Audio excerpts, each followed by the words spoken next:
Welcome to my team for the competitive group Ironman.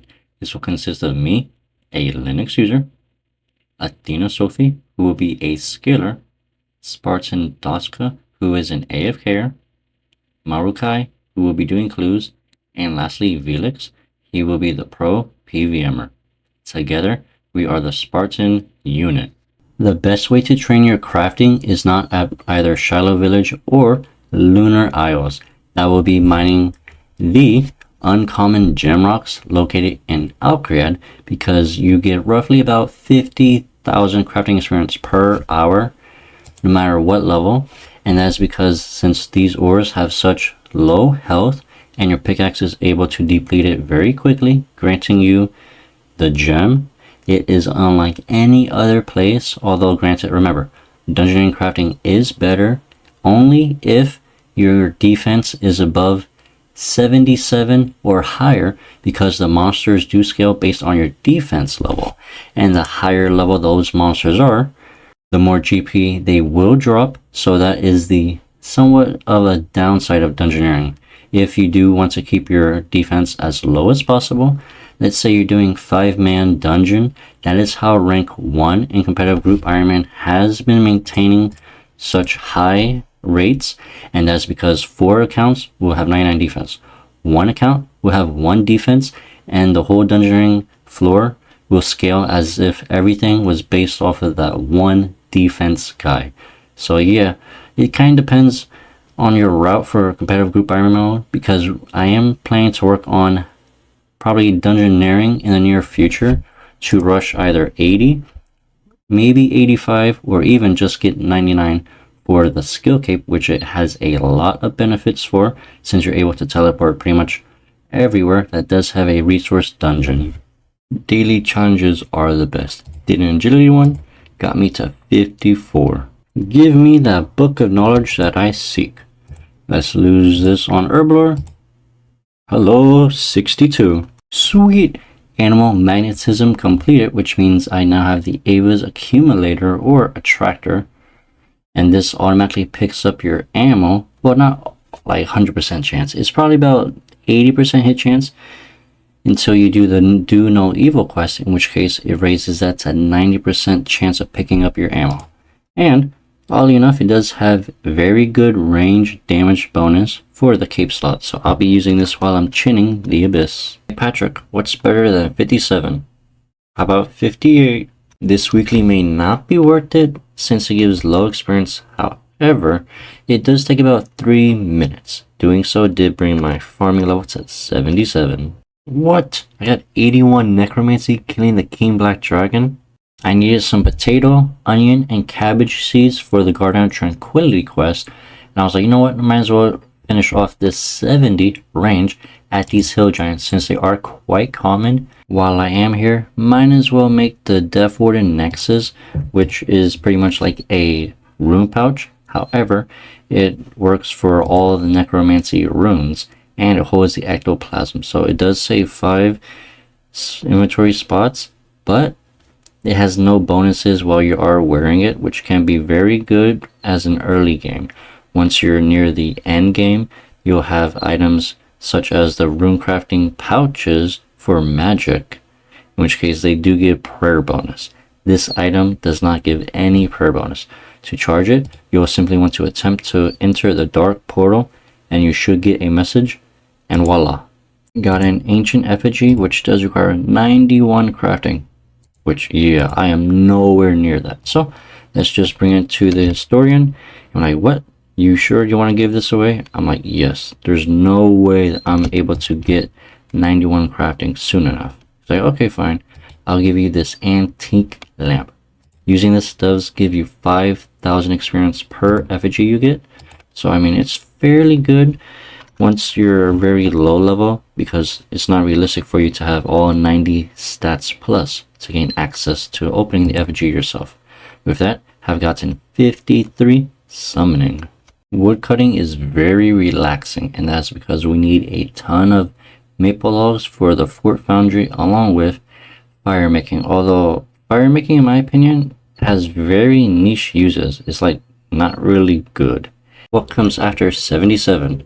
About 78 farming. These beehives, they're way too good in my opinion. You already know what time it is? For another herblore level. Now have 66. 122 tiers that time. Went from 53 to 54 summoning, which did bring me up to 104 combat. Just about to do a farming run, I found a toadstool penguin, and if we go a little bit to the east, there is a rock penguin. So hey, doing farm runs is actually pretty good. I just found 2 penguins. It's about time I trained crafting, and I have done a lot of behind the scenes mining at Algret. In fact, look at these gems. Almost 7,000 sapphire, almost 6,000 emerald. I will be cutting all of them, and then some gems I will be putting into necklaces, rings for like rings of dueling, games necklaces, and sign up porters. This is going to be a lot of crafting experience. I am starting off with 66. What is this in Lumbridge? There are crafting bots. Look at this. They're wearing Amulet of Glory, Ring of Fortune, 115 crafting, which is 65 mil XP. And that's every single one. Well, this one does have 109. I did see earlier that there was one with 200 mil, but he logged out instantly. They all do have 60 magic, so my assumption would have to be they did complete the family crest quest, so that maybe the furnace is able to hold those gold bars that I would probably assume they're making some type of dragonstone equipment. There is no way I got 79 farming doing beehives. Like, come on, how ridiculous is this method? Hello, Mindriff, my good guy. Let's crush this dragonstone by right-click grinding it to make the dust. Now we combine it to make a luck potion. My archaeology is level 32. So let's actually go to more. Task set, I have completed. Give me my rewards. Complete the medium task set for some massive experience lamps.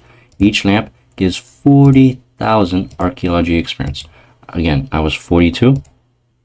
Got me to 54. 54. And then it got me to 57. Now, one good thing about this wilderness sword 2 is that while I'm doing the agility course within the wilderness, I have a 5% extra XP and unlimited teleports to the foundry dungeon. Almon is once again back at City of Let's trade him. Buy this uncut moonstone for 4,000 coins. The spirit momentums are going to be very good, and the ensouled bar, I'm not going to buy that. I'm still cutting gems. This does take quite a while, but I really do have 80 crafting bank. I just need to cut these 4,000 uncut sapphires left over. Somehow, I AFK'd enough gems to get 80 crafting. It's unbelievable. This grind was fairly quick, but I mean, mining was horrible. Let me see. I have 166 uncut sapphires left. And then of course I left like 7 of the other gems. This is because they will be needed for some quest. The uncut version, not the cut. So I left very minimum for that. And wow, I had just enough to get 80. Now all I need to do is get 80 smithing, and then I'll have access to the invention skill. Hold on, I forgot about the ornate pull from Tears of Guttix. I'll be able to get increased experience from the Tears of Guttix. So I might as well just go do that right now. Hello, Juna. I want to tell you a story, but first, yes, I will upgrade and bring a sapphire lantern to the light creatures to the north of you. That way I'm able to cross the cavern. Then I'll be increasing the bowl from the regular ornate pool to, I guess, a superior one, as it does require the 80 mining and crafting. Once you have mined the ore, you want to craft it into the bowl and then run north, and we'll be speaking to Juna. This will increase the experience from each single tiers within Tears of Guttix from 180 experience to 300 experience. I have gotten 132 tiers that time, which did get me 2 summoning levels from 55 up to 57. The best way to train prayer is not by killing dragons and using the bones on the good altar. In fact, it's the Nemi Forest. It has brought me from pretty much from 9 all the way to 61 with very minimum quest rewards that do give like 14,000 per experience, like the Holy Grail quest, for example. Thank you, beehives. This is amazing farming experience. I just got 80 and the goal will be 92. That way I'm able to grow and raise my own dragons. I have 7,000 beans to use for POF. I'll be buying one large den, one medium den. Animals can now breed in the small dens. This is so I'm able to get those passive chickens. And then I'll be buying a couple of the farm totems. What these farm totems is that you're able to place them pretty much right by a little pen. So like, let's say right here with my chickens, we can place the totem right here. Confirm, yes. Now in your chat box, depending on if you have a little spin dial on both of them, you'll get tier 2. If you only have on one, you'll get the tier 1 effect. And if you're having chickens, we now have a 3% chance to half the feathers used when fletching arrows, darts, and bolts. When you have both pens filled with it, you only need one elder, in which case for the tier 2, now we have a 7% increase for the ghostly essence. Now, the hens do save the feathers, so this will be very good for fletching.